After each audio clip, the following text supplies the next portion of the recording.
Welcome once again. Now let's get into the newspapers and share with you the major stories making headlines across Nigeria this morning. We're joined by the publisher of the niche newspaper, Ikechukwu Amaechi. Good morning, and thanks for joining us. Good morning, sir. Good to have you. Olive. Good morning. Good to have you here. And good morning, Nigerians. Let's begin on the Vanguard newspapers this morning and share with you what the major stories are. Expecting River State will make the headlines. Yes, it says there, Rivers, 5 killed, local government headquarters set ablaze. Chairman chased out. Tinubu directs police to provide local government officers security. Autonomy, don't give workers salary to local governments. Labour begs federal government. It also says here, Tinubu committed to food security, says VP Shetima. Malnutrition, federal government, can World Bank unite to save 11 million children? And also, court reduces bail to 5 million naira for end bad governance protesters each. Final story this morning on the Vanguard. Edo gubernatorial, PDP accuses INEC of doctoring beavers and concealing rigging. Those are the big stories on the Vanguard this morning. All right, now let's move to another paper. Our next paper this morning is Leadership newspaper. And on the front page of Leadership, restore peace in Rivers. Now, Tinubu orders IGP. Says violence has no place in democracy. Arsonist set 3 local government secretariats ablaze. Please vacate council facilities. Edo poll, we made donations to Okpebolo within the APC reps say. Lawyers hampering anti-graft war. 40 fishermen kill hippopotamus in Kebbi. Oh, I remember how it used to be a challenge to spell that word. And we all had, if I ask you to spell it, I'm sure you have to sing to be able to spell it. Right? Yes. Parliamentary staff protest over 3 billion naira union fund. NAFDAC workers begin strike over welfare promotion. Dangote to get 40,000 barrels per day crude as NNPCL quits off-taker role. And men can have breast cancer too, says expert. Bandits abduct district head and 8 others in Kebbi. That's all we can take on the Leadership. Let's go to our third paper for the morning. All right, just quickly on the daily independent newspapers before we bring in our guest. Rivers local government poll, Tinubu warns angry parties against self-help and calls for change of tactics in fighting corruption. And also Tinubu not averse rather to food security in Nigeria, says Shetima. All organs of APC except the NWC are not functioning, says Lukman. We can also find here, NAFDAC workers begin indefinite strike. Very interesting.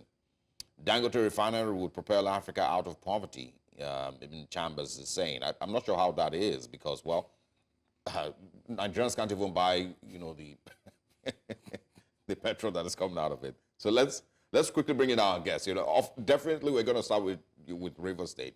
1, 2, 3, maybe more lives have been lost in the battle between 2 political heavyweights.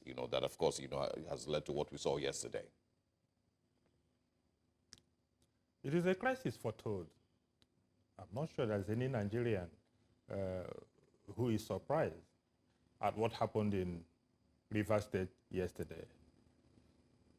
See also, if there is any clear demonstration or indication that our so-called democracy has become a criminal enterprise, it is the problem that is going on in River State now. And it is unfortunate that this is happening, that politicians are becoming so brazen, and that this is the kind of democracy that President Bola Ahmed Tinubu, the so-called Democrat, the so-called person who bettered democracy in the Fourth Republic. It is so sad that this is happening under his watch. I read the letter, the statement he issued yesterday via Bayonanoga. I don't know how much impute the president made. Don't forget he's vacationing. Yes, currently. In United Kingdom. So his heirs, Bayonanoga in particular, may have sat down to write that letter, which is very, very sad. Because in that letter, what did President Bola Tinubu say? He called out Fubra by name and other political actors, which is so pretentious, if you ask me. Because we all know that the major actor in this fight is the Minister Federal Capital Territory Minister, Nyesom Wike. He does not hide it. Those who were parading all over the streets yesterday, burning, killing, maiming innocent Nigerian citizens, they have not hidden the fact that they are supporters of Nyesom Wike. And then we all saw the crisis unfold in real time on television yesterday. The guys were not even wearing masks. They are all there. And what did the president and commander-in-chief, the chief security officer of the Nigerian nation, what did he say? De-escalate. There was no marching order to say, like they did in End Bad Governance Now protest, arrest these people. Yes. These are the sanctions that, these are now people who are committing treason. And arson. And arson. And there's no fire in the president's statement. All that we had was mere pandering to politics. I don't know where this will get Nigeria to, but I have written, and look at the Inspector General of Police injecting himself fully into this crisis, being partisan. He's not hiding it. The judiciary, a judge, gave ruling that the police should not take part in election. Of course, he knew that the courts have no right to stop elections. So he was being smart by half in giving the ruling that he gave. And the IGP of police told Nigerian police officers to stay away from providing the people the security, which is the primary responsibility of the police. Yes. See, when we come here every day to analyze these issues, I don't know why these people are so shameless. I don't know why these people are so shameless. At the end of the day, I just heard this morning that I think the Port Harcourt local government, that the people have taken it upon themselves to go there and protect their common property. We saw this morning, we connected with Austin as well, our correspondent, in one of the local government areas. We even spoke with them. They were on ground saying that they're there to protect the local government. That is the way to go. That is the way to go. Unless and until Nigerians take it upon themselves to take over their country from these guys who are there, nothing will work. Look, you don't plead with these people. These are bullies. And the only way to deal with a bully is to confront him. The moment you defeat a bully, that is the end of the bullying. But if it is to say you're going to sit back and plead, it doesn't work. Nigerians have pleaded now for too long. These guys are taking Nigerians for granted. They don't own this country, for God's sake. They don't. Similarly, Fubara, in an interview that he granted yesterday on channels, said that he had pleaded, he had begged, that he had done everything possible to ensure that there's peace in the state, and that he's willing to do whatever it takes to ensure that there's peace in the state, obviously insinuating, brokering some form of, I don't know, maybe willing to beg more if that is necessary. But the question now is, we had Patu Tommy a few minutes ago asking, why can't the president fire Nyesom Wike? And in the president's speech through Bayo Onanuga, like you mentioned, he mentioned Siminalayi Fubara's name, and Nyesom Wike was not in any way mentioned. So is that a conversation that should be highlighted, and do you even see that coming to the fore at all? We have all highlighted the fact that, look, Nyesom Wike is an appointee of President Bola Ahmed Tinubu. This crisis in Rivers State is a proxy war for 2027. President Tinubu is right in the middle, center, and right of the crisis in Rivers State. That is the politics. Look, there's this friend of mine, an elder statesman. He lost not telling me. In fact, we had that argument again last week. He said he likes talking about people who have the capacity to win election. He said in 2023 that he voted for Mr. P2B of the Labour Party, but that he did that to fulfill all righteousness because he thought it was the turn of the Southeast to produce the president, but that he knew that even if 100% of the 93 million so-called registered voters had voted for P2B, that he would have still lost the election. Of course, he would say there's a contradiction there, but he said because P2B did not have the capacity to win election, that Bola Ahmed Tinubu has the capacity. It is this capacity that is in full display. The capacity of, I don't know how to put it, that it would be offensive on television. But the truth of the matter is that Bola Ahmed Tinubu cannot sack Nyesom Wike, because whatever Nyesom Wike is doing it on behalf of the president. I have said it on this television once, that the value Nyesom Wike brings to the table, to the Bola Tinubu governance table, is the fact that he is used in holding PDP down, and then he thinks that if he wins this war in Rivers State, then Rivers State will be there for Tinubu to take in 2027.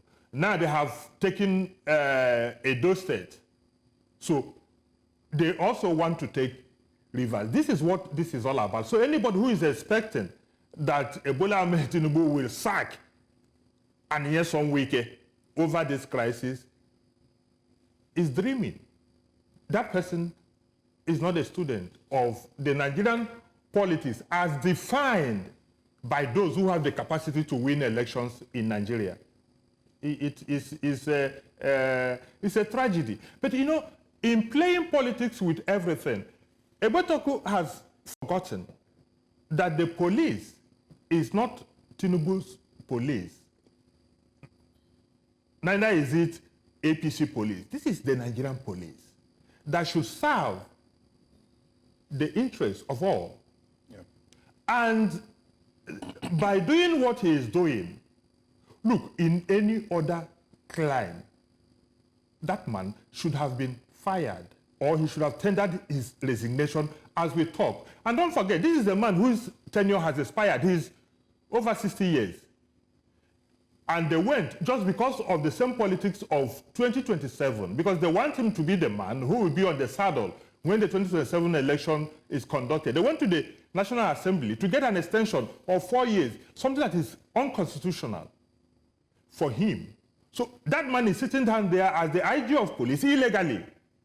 Nigerians should be aware of what is going on. But, you know, look, unless and until the people decide to say enough is enough, this nonsense will continue. These people don't mean well for Nigeria. And you know, in his October 1st speech, the president said he had attracted $30 billion FDI. Come on. No sane investor will see what happened in Rivers State yesterday and bring $1 to this economy. Can you hold on? Let's bring in Babarere, who's joining us via phone lines. Good morning. Hello. Morning, sir. Go ahead quickly. Thank you, my brother. I am Babarere, calling from Abeokuta, Ogun State. Everybody, I greet you. Good morning. Thank you very much. Let me go to the issue this morning. We have a vice president.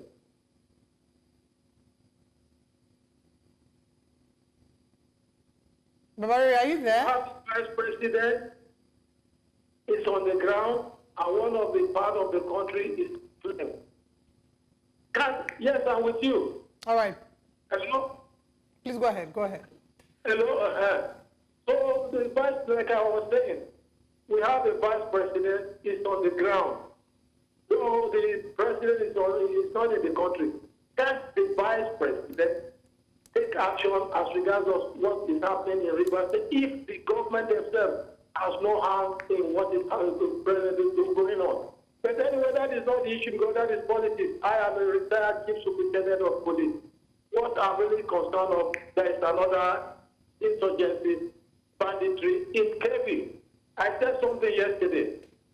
So something that happened in Kaduna, insecurity. Now it has happened again in Kebbi. Do we really have the military to contain the insecurity in this country? That is my point. I said it yesterday that if this Nigerian government cannot do it alone, they should seek for external assistance. That your guest yesterday invaded that thing, he could not say anything about it. So I'm passing it to this your guest today. If Nigeria cannot handle this insecurity thing alone, can't we look up to the UK, US to help us out of this doldrums? All right. I told you some example. The Malians, when they were in problems of this sort, they sought the France assistance. All right. Thank you very much. Thank you very much for calling. Because of time, I think we can also just use the time to squeeze in the conversations on the Punch this morning. It says Naira for crude. Federal government panels proposes 6-month supply for Dangote refinery.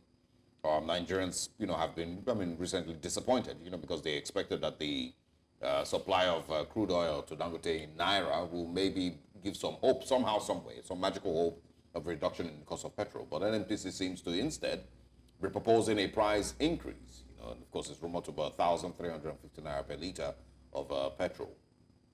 So just your quick thoughts on how this has been handled so far with the emergence of the Dangote refinery and the succor that it, promised to bring.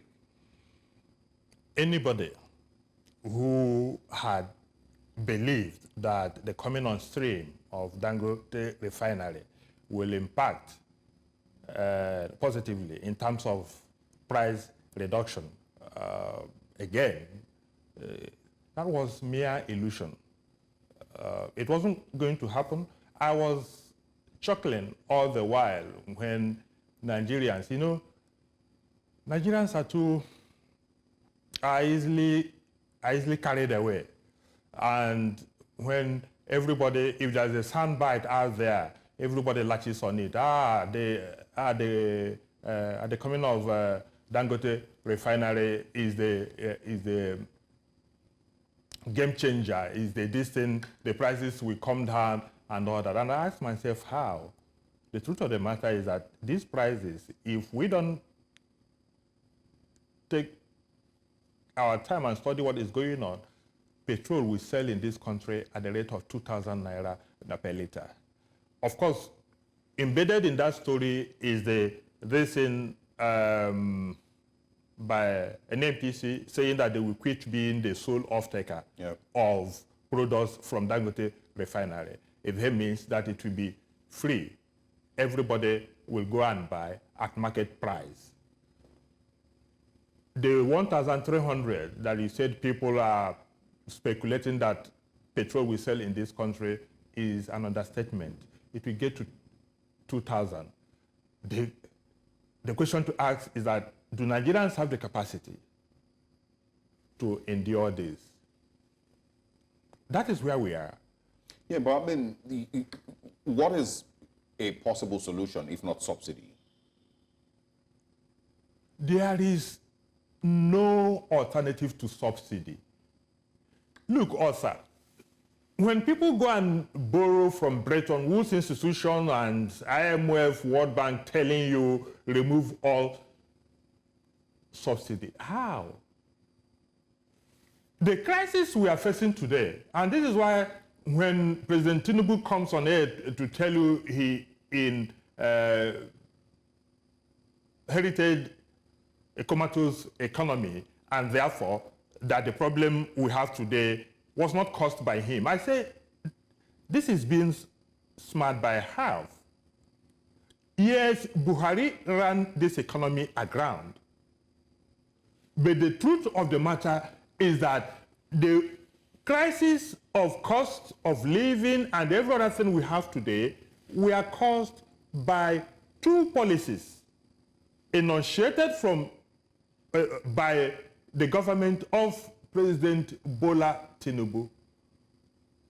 The first one is the removal of subsidy. The subsidy is gone pronouncement he made on May 29, 2023, and the floating of the naira, which has devalued naira from about 600 or 700 naira to a dollar when he became president to over 1,600 that we have today. Yep. So when you remove subsidy and say that everything should be subjected to market determination, and you floating your naira and depreciating the value, what you see is what you get. There is no other alternative. And the sad tragedy is that even with the so-called removal of subsidy, because of the impact of the devaluation of the naira, the government was still paying the differentials. And that is why they may have even spent more money Paying subsidy than, subsidizing than even when he took over. This is harebrained economic policies. The physical policies driven by the Bola Tinubu administration, they are simply not working. They're simply not working. And there is, look, even if we give him the next 8 years, as long as he remains on this course, the misery of Nigerians will multiply. It is no brainer. You don't, look, you can't govern by propaganda. APC won this election by rigging, and they think that they can sustain themselves in power by subterfuge, propaganda, lies, innuendos. It can't work. Nigerians are in for a very, very difficult time. All right. All right. Thank you very much, Mr. Amaechi. It's always very hard it's draining to have these conversations, but we must keep talking about them. Thank you very much for your time with us this morning. My pleasure. Ikechukwu Amaechi never comes with good news. But it is the reality of what is happening in Nigeria. It's Also, see, we may pretend as much as we can. I don't see that glimmer of hope out there. Because, look, hope is not a strategy that you should be hopeful for a better tomorrow. In itself, it's not a strategy. We need to see what is being put on the table. to make it achievable. To make it achievable. There is none. There is none. Look at this October 1st speech. Flat, uninspiring. What is there in that speech that anybody, any Nigerian, took away as what could be the focus of the government? We need to Going forward. conversation here. Maybe the 30-day youth confirm, please. It's time for us to say goodbye. Thank you very much for joining us on the newspaper review. We, of course, we will continue the conversations this morning.